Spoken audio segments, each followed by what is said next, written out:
Olá, companheiras, olá, companheiros, saudações petistas. Sejam muito bem-vindas e muito bem-vindos ao primeiro episódio do ano de 2022 do podcast Em Tempos de Guerra, a Esperança é Vermelha.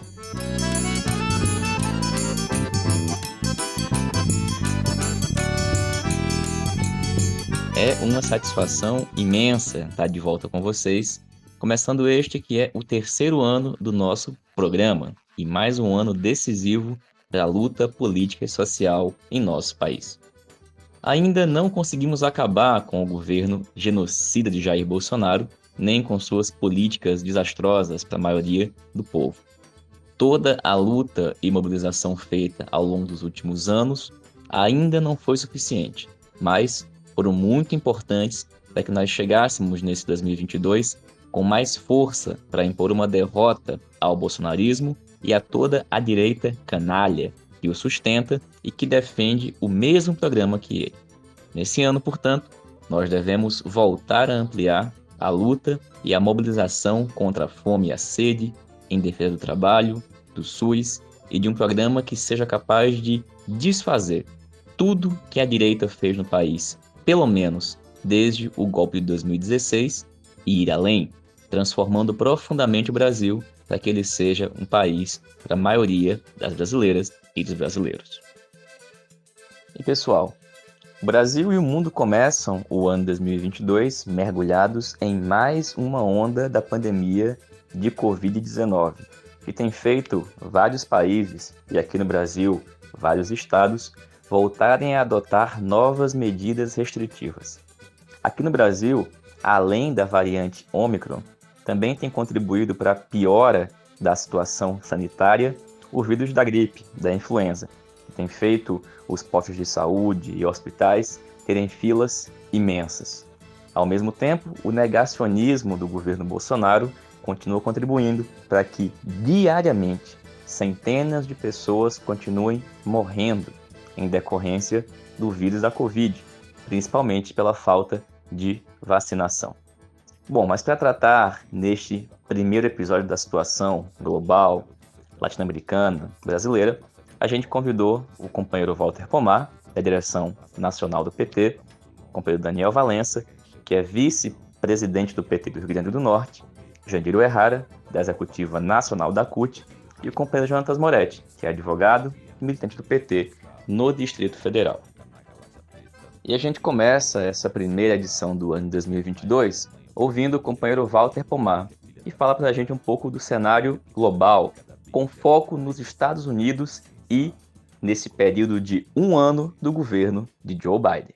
Olá, Patrick. Olá, ouvintes do podcast. Primeiro, quero desejar a todos e a todas um 2022 que termine melhor do que começou, ou seja, um 2022 que termine com o cavernícola derrotado e com Lula eleito e se preparando para tomar posse. Desejo também que Lula tenha a seu lado uma vice ou um vice que não seja golpista e nem seja neoliberal. E que Lula ganhe as eleições defendendo um programa de governo que esteja à altura dos desafios postos para o Brasil. Um programa capaz de garantir soberania, integração, liberdade, bem-estar e desenvolvimento, o que significa um programa capaz de enfrentar o capital financeiro, o agronegócio e o imperialismo. Infelizmente, tem gente na esquerda brasileira que reclama dos bancos, mas acha que o oligopólio privado financeiro tem o direito divino de existir, embora os bancos sejam, de fato, uma concessão pública. Infelizmente, também, tem gente na esquerda brasileira que trata o agronegócio e a mineração como se fossem mesmo pop, como se fosse mesmo tudo, como se o país estivesse condenado eternamente à condição de fazenda primário exportadora. E também tem gente na esquerda brasileira, infelizmente, que acha que imperialismo é uma categoria vintage, uma coisa do século passado, e que, por isso mesmo, está sempre disposta, essa gente, a tecer elogios para os governos do Partido Democrata, como se o problema dos Estados Unidos fossem apenas os republicanos, como Bush pai, Bush filho e Trump. Essa predisposição a acreditar nos democratas se manifestou no caso do Clinton, se manifestou no caso do Obama e agora se manifesta no caso do Biden. Biden é um político tradicional dos Estados Unidos. Foi vice do Obama. Como vice do Obama, participou ativamente do golpe de 2016. Depois, concorreu nas prévias do Partido Democrata e se converteu no escolhido do establishment para derrotar o Bernie Sanders, que também concorria às prévias e era da esquerda do Partido Democrata. Depois de sagrado candidato do Partido Democrata, Biden disputou a eleição contra Donald Trump e ganhou por pouco. E vamos lembrar da situação, né? A pandemia da Covid-19 estava no auge e isso afetou muito negativamente a popularidade do Trump. E na mesma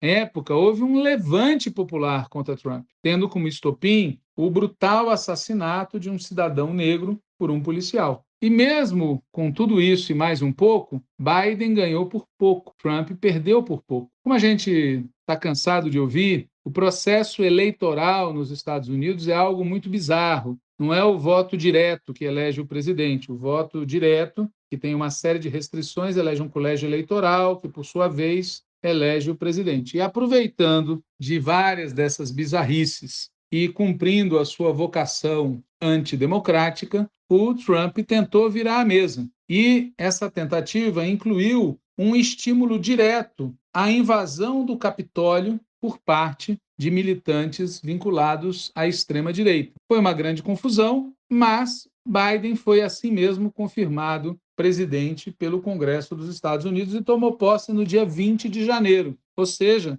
há pouco mais de um ano. Quando a gente volta a um ano, quando a gente vê o que se dizia naquela época, quando Biden tinha vencido as eleições, estava para tomar posse, ou tinha acabado de tomar posse, é muito impressionante o frenesi, o entusiasmo de vários setores da esquerda brasileira. Exemplo, Tarso Genro, que chegou a dizer que o Lula deveria ser uma espécie de Biden brasileiro. Outro exemplo, Gleisi Hoffmann, presidenta nacional do PT, que disse textualmente o seguinte, abre aspas, Biden revolucionando a economia capitalista. Nunca pensei que depois de Franklin Delano Roosevelt admiraria um presidente americano. Crescimento de baixo para cima. É o que precisamos para a América Latina. É o que precisamos para o Brasil. Fecha aspas. Esse tweet, em que Gleisi diz que admira Biden, foi grafado às 23 horas e 16 minutos do dia 28 de abril de 2021.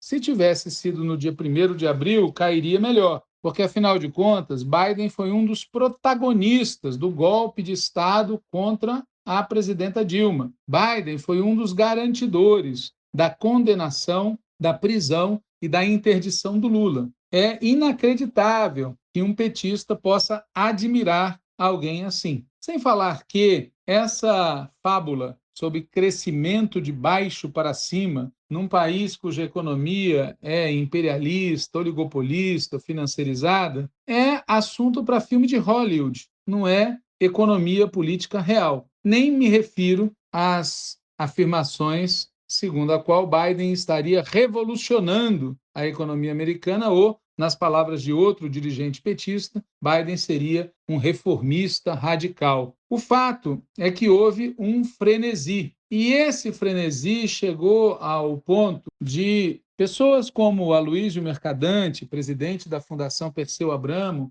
e o companheiro Marcelo Zero, assessor da bancada do PT no Senado, estabelecerem comparações entre o programa Biden e o programa de reconstrução e transformação do Brasil. Pois bem, agora a gente pode comparar todas essas expectativas com os fatos. E os fatos estão tratados e analisados num texto publicado pela companheira Jana Silverman na revista Esquerda Petista, de dezembro de 2021, janeiro de 2022. Para quem não conhece a Jana Silverman, ela é estadunidense, ela é do DSA, Democratic Socialists of America, ela é coordenadora para a América Latina do Comitê Internacional do DSA e ela estuda na Unicamp, faz um pós-doutorado, um doutorado na Unicamp. Ela diz nesse artigo, abre aspas, a tão sonhada derrota do Donald Trump nas eleições presidenciais estadunidenses de novembro de 2020 removeu do poder o representante mor do projeto nacional neofascista, mas infelizmente não pôs fim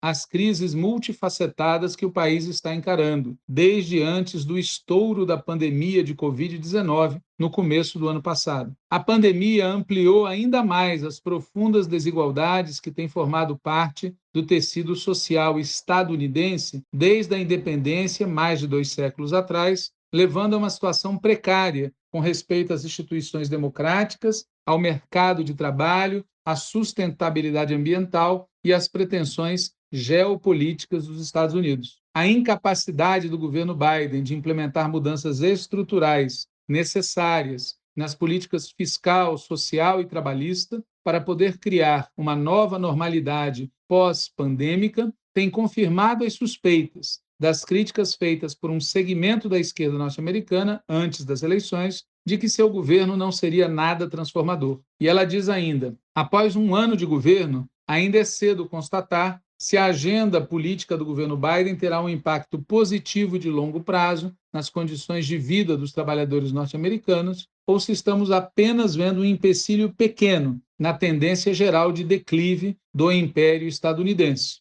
11 meses após a posse, quando ela estava escrevendo esse texto, dezembro de 2021, este sonho parece estar desvanecendo rapidamente, com um conluio não só dos deputados e senadores do Partido Republicano, mas também da ala mais moderada do Partido Democrata. E ela, além de enfatizar o papel dos republicanos e da direita do Partido Democrata, ela enfatiza também a resistência do empresariado dos Estados Unidos, que tem seus lucros mais ligados ao mercado financeiro do que à própria atividade produtiva e que, por isso, não se importa de ver parcelas crescentes do povo dos Estados Unidos perdendo, inclusive, a capacidade de consumir, não apenas de sobreviver com dignidade. Ou seja, o texto da Jana, que vocês podem ler na internet, explica que as mudanças internas ocorridas efetivamente, não o discurso, mas os fatos, as mudanças internas são muito modestas ou nem mesmo aconteceram e estão sob enorme risco, mesmo as mudanças modestas. Por quê? Porque, por diversas razões, o trumpismo segue vivo e o Partido Republicano pode vencer as eleições do final desse ano nos Estados Unidos, motivo pelo qual se combinam as tendências estruturais com as tendências conjunturais favoráveis à guerra. Nós já dizíamos, em maio de 2021, que, na melhor das hipóteses, o plano Biden faz parte de uma operação geopolítica de guerra. Por que isso? Porque a economia dos Estados Unidos é dominada pelo capital monopolista financeiro, uma aliança entre Wall Street e o Pentágono. E essa aliança exige enormes recursos públicos em favor da economia de guerra, da produção de armamentos. E exige também, periodicamente, guerras. A realização de guerras, de fato, é essencial para a economia política realmente existente dos Estados Unidos.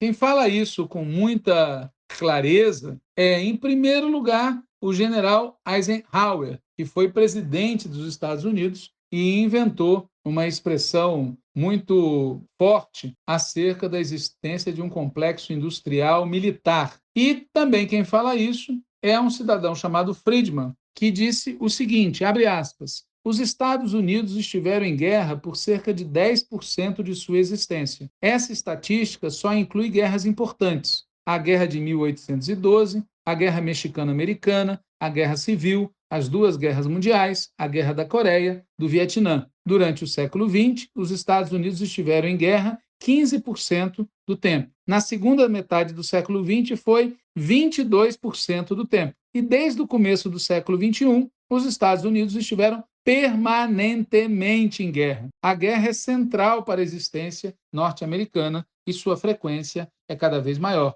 Está incrustada na sua cultura e profundamente enraizada na geopolítica do país. Então, existe uma tendência estrutural nos Estados Unidos para a guerra. E essa tendência é reforçada por um fator conjuntural. toda vez que um governo dos Estados Unidos enfrenta dificuldades eleitorais, ele estimula uma guerra para poder capitalizar o sentimento de unidade nacional. O Biden já se queimou bastante perante alguns setores da elite e da população dos Estados Unidos pelo que ocorreu no Afeganistão. Os fatos são: os Estados Unidos saíram, nunca deviam ter entrado, mas saíram de maneira vergonhosa do Afeganistão. E ele tem agora essa situação política tão difícil, ameaçado de perder as eleições, que os motivos conjunturais também o empurram para uma guerra. E o foco, no momento, é a Ucrânia. Todo mundo deve sempre lembrar: a Ucrânia é uma das repúblicas da antiga União das Repúblicas Socialistas Soviéticas. Quando a União das Repúblicas Socialistas Soviéticas começou a se retirar do leste europeu, retirar suas tropas, e mais tarde, quando ela deixou de existir, foram feitas várias conversações e vários acordos com os Estados Unidos, e um dos elementos mais importantes desses acordos era: a Organização do Tratado do Atlântico Norte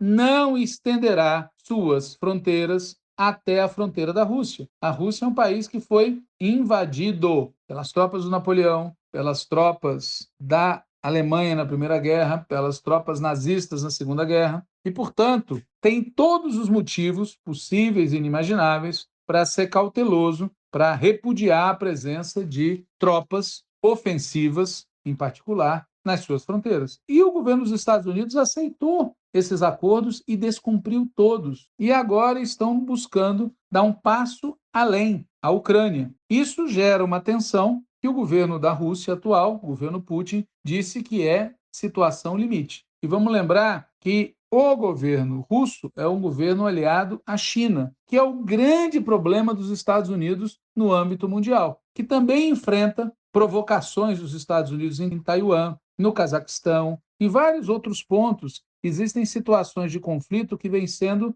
estimuladas pelos Estados Unidos. E por isso, a situação atual é extremamente delicada. Eu não vou ler inteiro, mas vou só citar aqui, como sugestão de leitura, para quem quiser ouvir o ponto de vista dos gringos, o discurso feito no dia 20 de janeiro de 2022 pelo secretário Antony Blinken na Academia de Ciências Berlim-Brandenburgo, em Berlim, na Alemanha, em que ele vai explicar os motivos dos Estados Unidos. É uma peça de um cinismo, é uma peça cheia de mentiras, né? Em que ele chega a dizer que é a Rússia que intensifica sua ameaça à Ucrânia com uma retórica cada vez mais belicosa. Rússia que se afastou repetidamente de acordos que vem mantendo a paz em todo o continente há décadas e continua a avisar a OTAN, uma aliança defensiva, voluntária, blá, blá, blá, blá, blá. Ele acusa diretamente que a Rússia estaria violando os princípios e nos arrastando de volta a um tempo muito mais perigoso e instável, etc, etc, etc. Os próprios europeus não estão acreditando nessa parola. O único governo europeu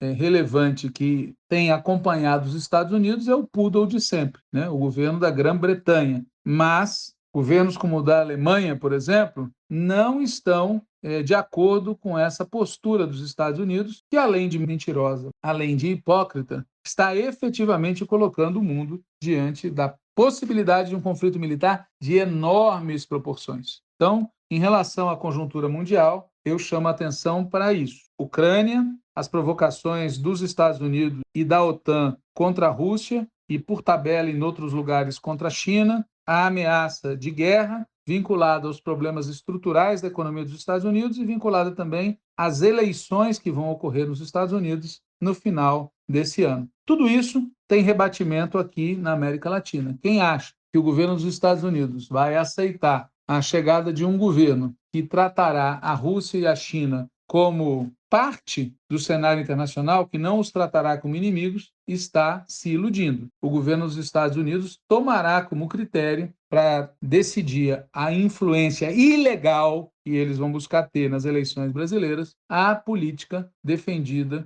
por cada candidatura, em especial frente à China. Essas são, na minha opinião, as variáveis fundamentais aí do cenário mundial, com um forte impacto sobre a América Latina e sobre o Brasil.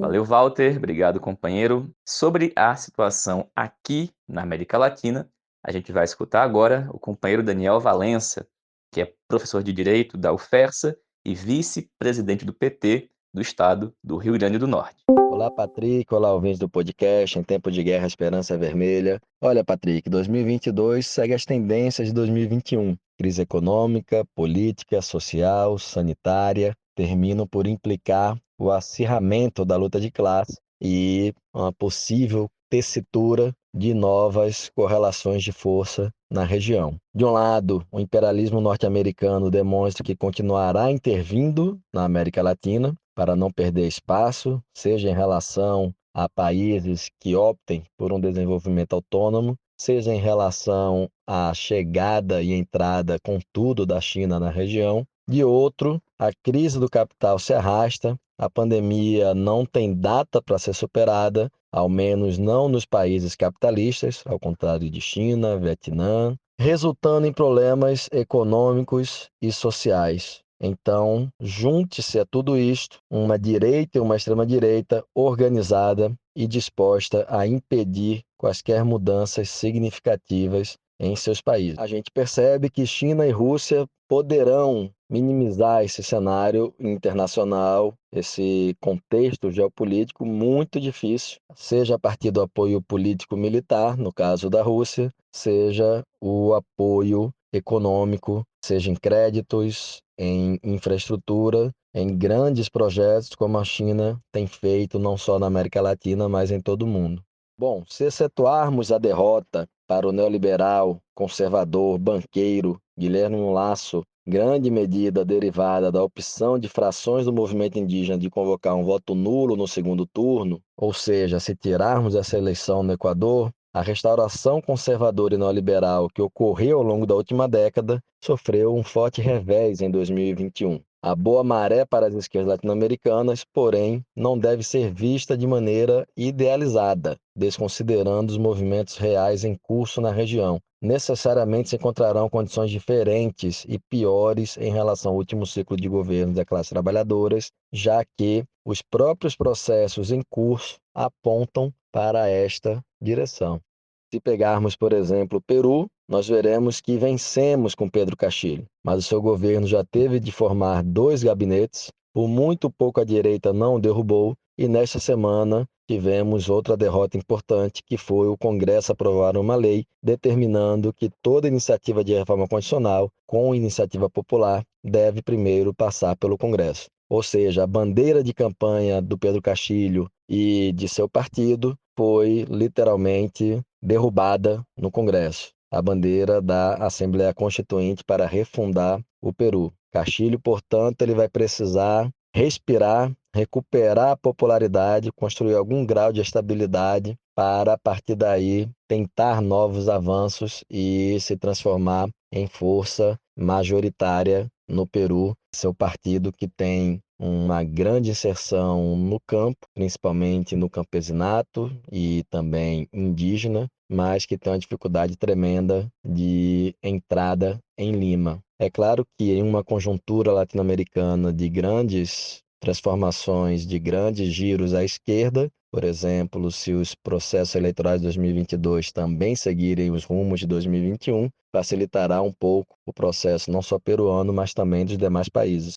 Em Honduras, Patrick, nós relatamos aqui no final do ano que nós vencemos com a Xiomara Castro, em que o Partido Libre ele derrotou as forças golpistas que por 12 anos impuseram a ruptura de 2009, que na verdade iniciou o ciclo de golpes de Estado implementados com esse na região, liderados por forças armadas, elites locais, com apoio do imperialismo norte-americano. Mas antes mesmo de tomar posse agora nesta semana, a direita cooptou membros do seu partido e elegeu o presidente do Congresso, Jorge Cálix. Castro, compreendendo o tempo histórico em que ela vive e está inserida, ela se dirigiu ao povo, disse que houve uma traição, um novo golpe de Estado e convocou militantes para irem em frente ao Congresso e exigir o respeito ao resultado das urnas.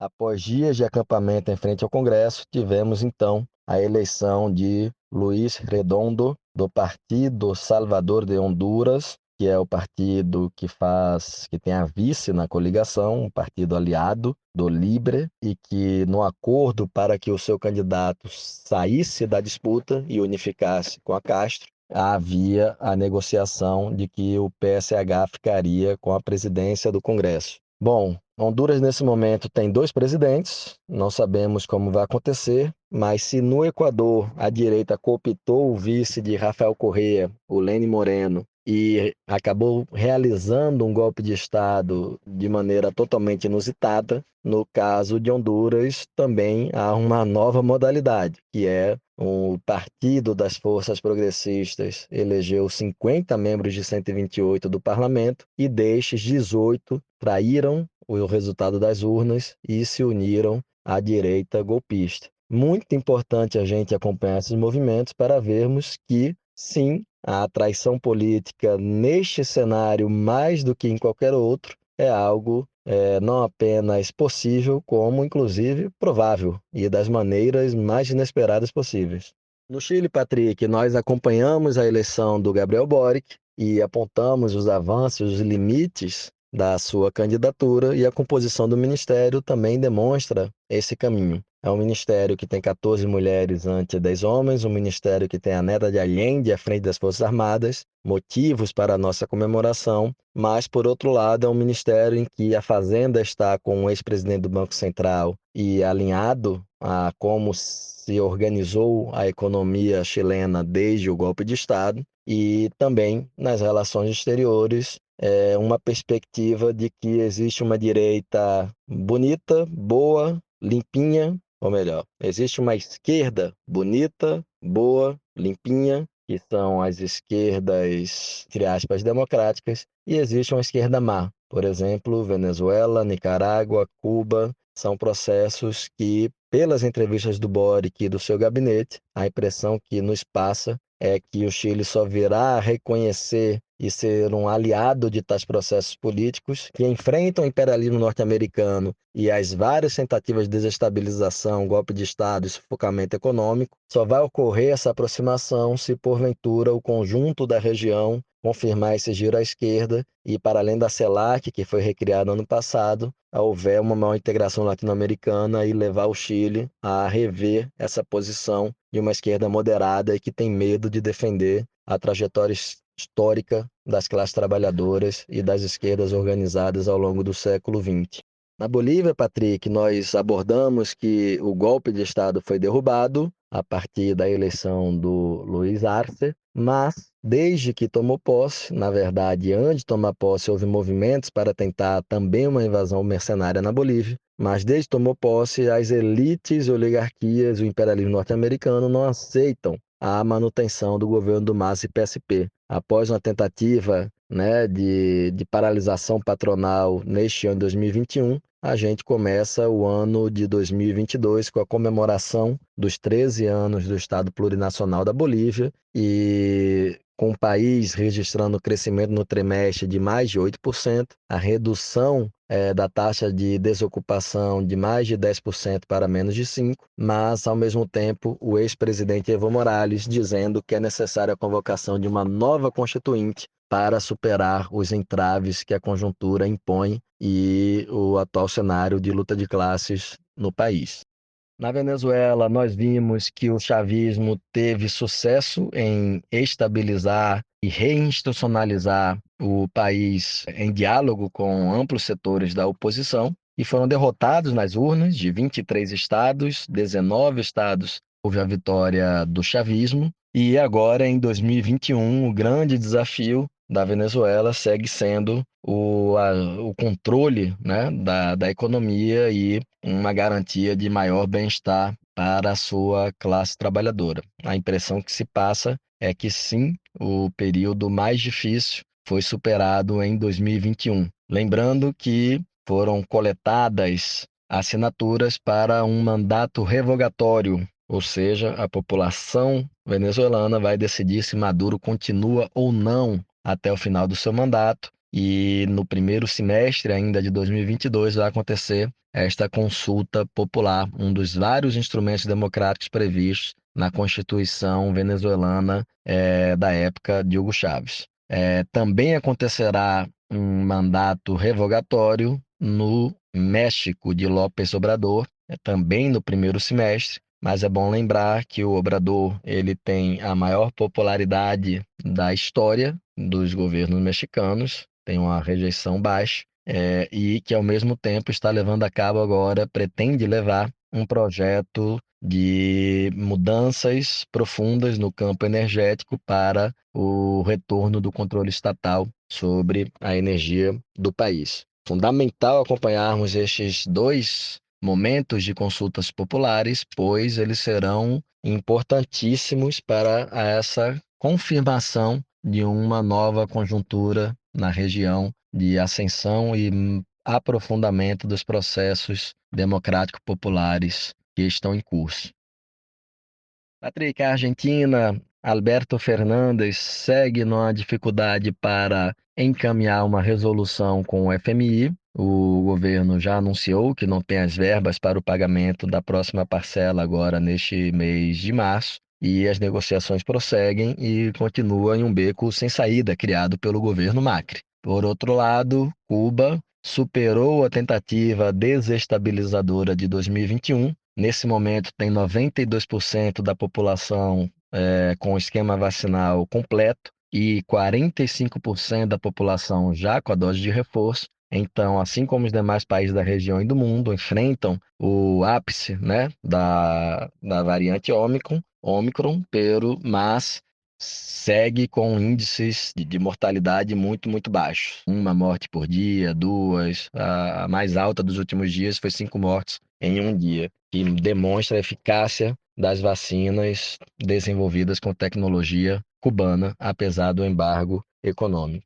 Por fim, Patrick, queria destacar que 2022 vai ter processos eleitorais importantíssimos. Um deles, e que não está entre os principais, é o da Costa Rica, já agora para início deste semestre, mas Colômbia e Brasil. Na Colômbia, quem está à frente já há muito tempo nas pesquisas é o Gustavo Petro, ele ex-prefeito de Bogotá, ex-guerrilheiro, e tem uma conjuntura importantíssima de uma grande mobilização popular que nós relatamos aqui, que foi o Paro Nacional, em que os colombianos foram às ruas para barrar as novas reformas neoliberais do governo, enfim, do governo neoliberal, vinculado ao narcotráfico, criminoso, que é o governo de Ivan Duque, que é a continuação do governo de Álvaro Uribe. Há, inclusive, quem defenda que provavelmente o candidato de esquerda vai terminar por se enfrentar com um candidato mais de centro ou centro-direita, tendo em vista a completa perda de popularidade do uberismo, né? Mas é algo para nós acompanharmos, seja o processo eleitoral, seja as condições em que possam se dar as vitórias da esquerda, e aí sim será um giro importantíssimo termos Peru, México, Colômbia, Chile, enfim, aqueles países que antes compunham a Aliança do Pacífico e que representava, havia toda outras articulações conservadoras, como o Grupo de Lima, e que neste momento histórico, pela primeira vez, se somariam a governos de esquerda na região. Então, Colômbia e o Brasil são dois países que vão ser chaves para uma alteração maior da correlação de forças na América Latina. Resumindo tudo isso, Patrick, continuamos em crise, continuamos numa crise econômica, social, pandêmica e, mais ainda, aqueles e aquelas que pensam que uma crise dessa profundidade se resolve apenas com eleições e, mais ainda, que determinadas coalizões, coligações, alianças resolvem esta crise profunda, a história tem nos demonstrado, e ela está aqui ocorrendo ao nosso lado, que não é verdade. Ao contrário, inclusive nos países em que derrotamos as forças de direita ou de extrema-direita, todos os nossos governos, sem exceção, enfrentam dificuldades tremendas para conseguir implementar um processo de transformação da sociedade, de reversão dos danos do período neoliberal e de tentativa de transformação radical de nossos países. Portanto, nós precisaremos de muito mais do que apenas vencer em outubro com Lula. Nós precisaremos de muita organização popular, muita organização política, muita formação, mobilização, comunicação e transformar isso em um projeto democrático popular que não só reverta o que aconteceu do golpe de Estado para cá, mas o conjunto dos ataques das classes dominantes brasileiras e dos Estados Unidos contra nós, seja as privatizações do PSDB de Fernando Henrique Cardoso, sejam os ataques do governo Bolsonaro-Temer. É isso, Patrick. Forte abraço para todos e todas. Que venha 2002 de muita saúde e muita luta. Venceremos. Valeu, Valença. Obrigado pela participação aqui no podcast. E a gente vai conversar agora com a companheira Jandira Uehara, da Executiva Nacional da CUT. Jandira, queria começar falando contigo sobre um assunto que, no comecinho desse ano, ocupou um importante espaço na pauta política do país e continua repercutindo, que é o tema da reforma trabalhista. Melhor falando, da revogação da reforma trabalhista. Foi algo que o Lula falou numa entrevista, que logo que ele falou, muita gente começou a ficar empolvoroso, né, falando, inclusive o Alckmin se manifestou sobre isso. Bom, queria que você falasse um pouquinho para a gente sobre essa ideia de revogação, né, que parte de uma discussão que está acontecendo na Espanha, mas também um retrospecto do que foi a reforma aqui no Brasil, lá no governo Temer, das suas implicações no mundo do trabalho e os seus desdobramentos e a luta pela sua revogação. Olá, Patrick e todos e todas que ouvem a primeira edição do podcast Em Tempos de Guerra, a Esperança é Vermelha. A reforma trabalhista afeta negativamente, direta ou indiretamente, a vida de milhões de pessoas que vivem do trabalho. Essa discussão reacendeu no dia 4 de janeiro, quando Lula disse nas suas redes sociais que os brasileiros deveriam acompanhar de perto o que está acontecendo na Espanha e postou uma matéria do Brasil de Fato sobre a suposta revogação da reforma trabalhista na Espanha. Governos, sindicatos e empresários fizeram um acordo para revisar a reforma trabalhista que foi aprovada na Espanha em 2012 e na qual os golpistas brasileiros, em parte, se inspiraram. Mas o que aconteceu por lá não foi a revogação, mas sim a alteração de alguns pontos, em comum acordo entre centrais sindicais, empresários e o governo espanhol. Bom, aqui no Brasil, nós estamos no momento em que é fundamental a discussão do programa, do que fazer concretamente para tirar o nosso país desse pântano tenebroso e apontar perspectivas de melhorias imediatas na vida do povo e da classe trabalhadora. Revogar integralmente a reforma trabalhista é um desses pontos, juntamente com a Emenda Constitucional 95, com a Lei das Terceirizações, a reforma da Previdência, a autonomia do Banco Central e outros mecanismos de ajuste fiscal neoliberal. A reforma trabalhista, ela foi concebida com 3 objetivos centrais: enfraquecer os sindicatos, enfraquecer a justiça do trabalho e a falácia do menos direitos, mais emprego. Um antecedente importante dessa discussão da reforma trabalhista em 2016 são as 101 propostas que a Confederação Nacional da Indústria, a poderosa CNI, fez em fevereiro de 2013 e a proposta que esse setor do empresariado apresentou para a eleição de 2014. Se a gente for estudar esse documento, vocês vão observar que a reforma trabalhista aprovada em 2017 está toda lá. A lei que liberou geral as terceirizações nas atividades fim, inclusive no setor público também, até porque reforma trabalhista e liberação geral das terceirizações são complementares, né? São irmãs siamesas. O que ficou de fora, eles avançaram ou tentam avançar agora no governo Bolsonaro. Bom, passado 4 anos do início da vigência da reforma trabalhista, foi em novembro de 2017, os prejuízos aos trabalhadores e às trabalhadoras são imensos, né? Porque a reforma trabalhista é, na verdade, um novo paradigma de relações do trabalho no país, que, além de retirar direitos, instituiu formas precárias de contrato de trabalho, fragilizou a organização sindical e a negociação coletiva, flexibilizou as jornadas de trabalho,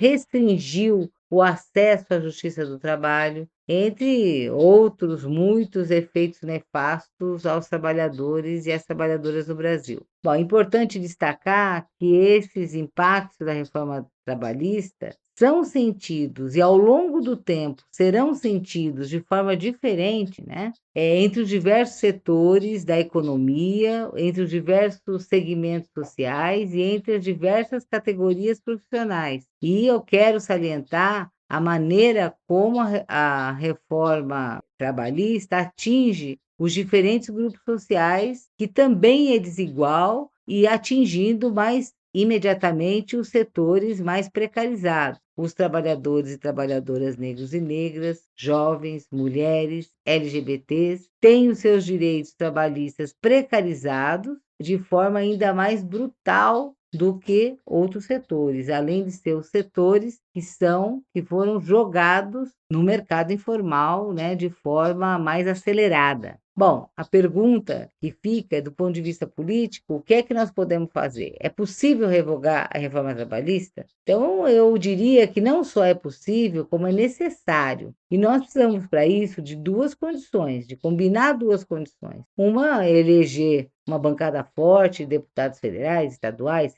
senadores, eleger Lula, eleger governadores, ou seja, criar condições institucionais e políticas mais favoráveis à classe trabalhadora. Mas só isso não basta. Nós precisamos ter disposição de luta por parte dos sindicatos, das centrais, com capacidade e vontade de mobilização da classe trabalhadora pela revogação da reforma trabalhista e da lei das terceirizações, que, como eu disse, são complementares, né? É fundamental que a gente, entre 2022, quer dizer, essa questão já está colocada na mesa e que a gente dê um passo adiante para que a gente possa fazer aquilo que é fundamental, ou seja, a mobilização e criar condições de luta social contra essas reformas e pelas suas revogações. Valeu, Jandira. Obrigado aí por falar sobre a reforma trabalhista, mas tem um outro assunto que eu queria que você comentasse um pouquinho para a gente.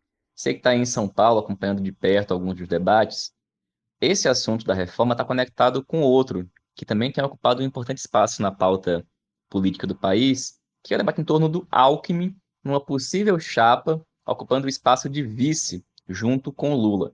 Depois que o Lula falou da revogação da reforma trabalhista, o Alckmin mesmo já se manifestou. Mas, Jandira, vamos lá. Qual que é a tua opinião, tua avaliação? O que que você tem para contar para a gente desse debate sobre a hipótese, na nossa opinião absurda, de ter o Alckmin junto com o Lula na chapa presidencial? E também, Jandira, como você vive em São Paulo, conta para a gente também o que foi ou o que foram os governos tucanos liderados pelo Geraldo Alckmin durante anos aí em São Paulo.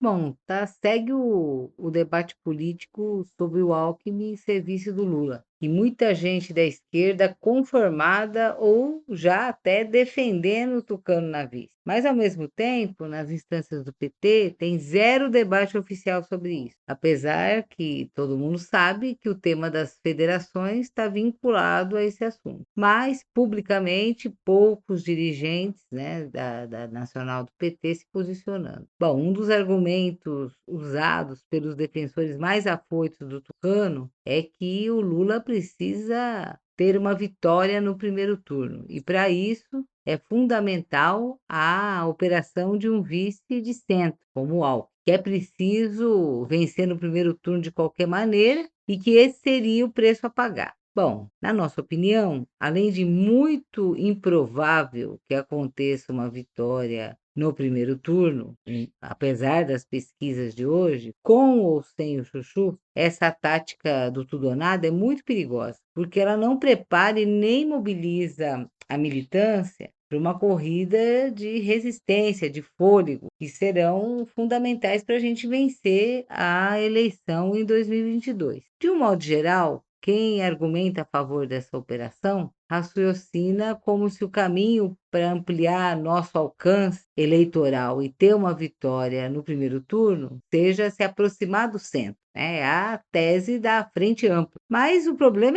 é que de centro o Alckmin não tem nada, né? O Alckmin é de direita. E é óbvio que esse jeito de pensar a tática eleitoral para a eleição presidencial tem decorrências graves, né? Para além da possibilidade de um vice golpista na chapa, que por si só já é terrível, né? Considerando tudo que nós já passamos. O problema é que, de forma geral, quem defende o Tucano na vice acha que o que aconteceu com a Dilma não aconteceria com Lula em 2016. O Breno Altman, essa semana, escreveu no Facebook, eu vou dizer aqui literalmente algo que eu concordo muito, né? Ele escreveu o seguinte: muitos dos que afirmam Lula não é Dilma parecem substituir a teoria da luta de classes pela doutrina da conversa. A política não seria principalmente determinada pelos interesses de classe e a construção de força social para a transformação, mas pela argúcia na negociação. Ou seja, esses companheiros acham que a decisão da classe dominante dar um golpe no governo em 2016 aconteceu por uma suposta inabilidade para o diálogo de uma pessoa física, ou seja, da presidenta Dilma. Outro problema que enfrentamos é a tentativa de interdição do debate com o argumento de que o Lula sabe o que faz. E esse argumento, além de submisso, anticoletivo, personalista, se baseia em premissas erradas, convertendo, né, os petistas de militantes a mero espectadores do jogo político. E aí vem uma pergunta óbvia, né? O Lula não erra? Qual ser humano, qual liderança política não toma decisões erradas? O próprio Lula já tomou várias, né? Algumas, inclusive, que ele reconhece e outras não. Um exemplo disso foi o Palocci no comando da política econômica no primeiro governo, ou a defesa do parlamentarismo nos anos 90. Portanto, é importante, fundamental agora, a gente aumentar o peso do debate e das decisões coletivas nesses assuntos que têm uma imensa importância nacional e que podem ser decisivos nos rumos da vida da maioria do povo brasileiro. E aí, não se pode mais contestar, não se pode mais discordar, discutir, apontar os riscos e argumentar no sentido de que um vice-golpista é um erro? Isso sem falar nas pessoas que, para fugir desse problema, apresentam o Alckmin como se não fosse um golpista. E não tem maquiagem que dê conta de apagar o passado neoliberal e autoritário do Geraldo Alckmin. O rastro de destruição que o Alckmin deixou em São Paulo é imenso, né? Ele teve aqui 12 anos de Alckmin, nos 26 anos que se passaram desde 1995, ano em que ele foi eleito vice do Covas, e que coordenou o Programa Estadual de Desestatização. E nesse período venderam tudo o que podiam e o que não podiam. Entre 97 e 2000, eles entregaram à iniciativa privada 6 empresas do setor elétrico, uma de gás canalizado, 18 unidades da CEAGESP, um tanto de unidades do transporte ferroviário, e além de outras empresas e outras concessões, né? Acabaram com a nossa Caixa, o único banco estadual paulista, privatizou o setor elétrico em São Paulo, junto com o governo FHC. Né? Para vocês terem uma ideia, de 94 a 2001, os aumentos de tarifa de energia foram da ordem de 342%, e para uma inflação na época, né, desse período, de 92%. Né? Teve o apagão de 2001, racionamento de energia, que foram a síntese do fracasso dessa política de privatização. Isso sem falar do sucateamento dos serviços públicos, que trouxe prejuízos enormes para a população nas áreas fundamentais, nas áreas sociais, que precisam ser consideradas estratégicas. Ele, quer dizer, realizou a municipalização da educação sem recursos para os municípios, prejudicou a educação infantil e as creches, que eram responsabilidades municipais, né? E aí, inclusive, quer dizer, começa todo um processo, né? Um processo de regressão, né, desse serviço essencial que é a educação infantil para a autonomia das mulheres. Na saúde, a situação foi de aprofundar o subfinanciamento, não repassando o previsto por lei nos municípios. O que salvou São Paulo do caos na saúde sob o governo Alckmin, lá no início dos anos 2000, foi o governo Lula, né, que aumentou enormemente os recursos federais, né, para o estado de São Paulo. Déficit habitacional, né, que ele aprofundou ainda mais. O governo Alckmin não cumpriu a lei estadual que destinava 1% de ICMS para moradias populares, né? E além da violência policial, né? A questão da segurança nos governos Alckmin é gravíssima, né? O que mostra o caráter autoritário, o caráter neofascista, né? Vamos dizer assim, para milhares de vítimas jovens, negros e negras, né? Entre 2011 e 2017, a letalidade da polícia aumentou 96%. E vamos lembrar que foi no período do governo do Alckmin que se registrou o crescimento do crime organizado. Foi ali, nesse período, que surgiu o PCC, uma organização que controla os presídios paulistas, né? Que houve aquele motim sincronizado, né? O maior, né, da história, que expôs a população de São Paulo, a fragilidade, né? Uma fragilidade imensa, né? O caos que vivemos em São Paulo em 2006, a omissão do governo Alckmin frente ao crescente aumento da criminalidade, né? E que, além de ele sustentar uma PM letal, não foram poucas as violações e violências cometidas no governo Alckmin contra os direitos humanos e contra movimentos populares, né? Essa semana foram os 10 anos do massacre de Pinheirinho, em 2012, em São José dos Campos, durante uma reintegração de posse com milhares de policiais, armamento pesado, aparato de guerra, blindado, helicóptero, invadiram as residências, dispararam bombas, tiros, agressões físicas para expulsar 1.600 famílias, sem permitirem que sequer pegassem seus objetos pessoais, né? Então, esse é só um exemplo, né, do tratamento dos governos Alckmin aos movimentos populares, né, e a violência, né, e violação com que foram tratados. Em 2015, fechou 93 escolas a título de uma reorganização, né, que na verdade é uma redução do acesso, né, dos estudantes do direito à educação. Os estudantes ocuparam a escola, foram alvo de repressão, de violência, brutalidade, espancou alunos, professores. Com o Alckmin, a negociação salarial sempre foi sinônimo de greve, reajustes que não repuseram nem de longe as perdas salariais. Saíram mais de 195 mil servidores estaduais no governo Alckmin até 2006, embora o aumento da demanda para os serviços na área da saúde e da educação tenham sido consideráveis, né? O processo de terceirização foi o maior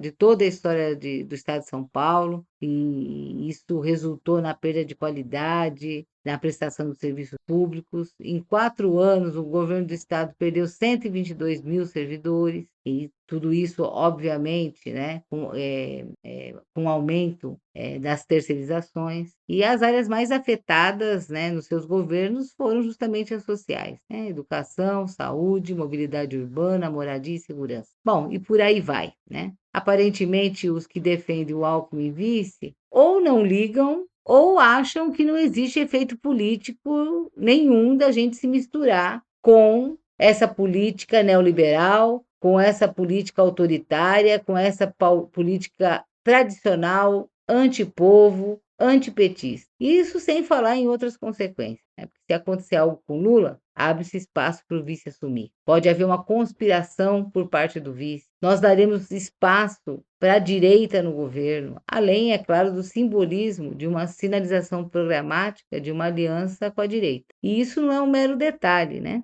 A escolha de um vice-direita, golpista, ultraneoliberal, tem implicações programáticas, né? Isso é fato. A pergunta é: quais são essas implicações? Qual vai ser o limite? E quem defende o Alckmin na vice fala de tudo menos disso, né? E um grande problema também dos que defendem o Alckmin, ou equivalente, né, dessa política da frente ampla, é que não percebe que o nosso foco principal tem que ser disputar a classe trabalhadora, tem que ser disputar as camadas populares e não dividir a centro-direita. É claro que a divisão do lado de lá é útil para nós, ótimo que ela aconteça, mas se o preço a ser pago para dividir o lado de lá por comprometer a nossa capacidade de disputar a classe trabalhadora com um programa democrático e popular, então me parece que isso é um péssimo negócio. Bom, os mesmos que acham que o Lula é infalível, inatingível, indestrutível, também acham que o Lula, com qualquer programa, com qualquer aliança, com qualquer linha política e com qualquer vice, será sempre capaz de disputar o povo. Bom, como vocês podem ver, a gente acha um erro imenso tanto colocar esse assunto no centro do debate agora, quando nós deveríamos estar debatendo o que fazer, um programa emergencial, né, para o povo brasileiro, né, que criasse trabalho, renda, emprego, que resgatasse o sistema de saúde, questões emergenciais que precisam ser feitas e também, ao mesmo tempo, nos prepararmos para as grandes reformas estruturais que precisam ser feitas nesse país, né? Nós precisamos de um vice de extrema confiança política e que acumule no sentido de ampliar o nosso apoio entre os setores populares, entre os setores da classe trabalhadora que ainda estão indecisos, que ainda estão desiludidos, que um dia já votaram em nós e em 2018 seguir outro rumo. E nisso tudo, o Alckmin só vai atrapalhar. Valeu, Jandira. Obrigado pela participação aqui no podcast, companheira. E, pessoal, essa foi a nossa primeira edição do podcast Em Tempos de Guerra, Esperança Vermelha, do ano de 2022. Como vocês sabem, mas não custa lembrar, nosso podcast, retornando agora, continuará tendo edições nas segundas e sextas-feiras, todas as semanas, sempre tratando de uma perspectiva de esquerda sobre a situação do Brasil, da América Latina, do mundo. E, bom, com contribuição de companheiros e companheiras do PT espalhados por todo o país. Nos encontramos aqui na sexta-feira. Saudações petistas e até mais.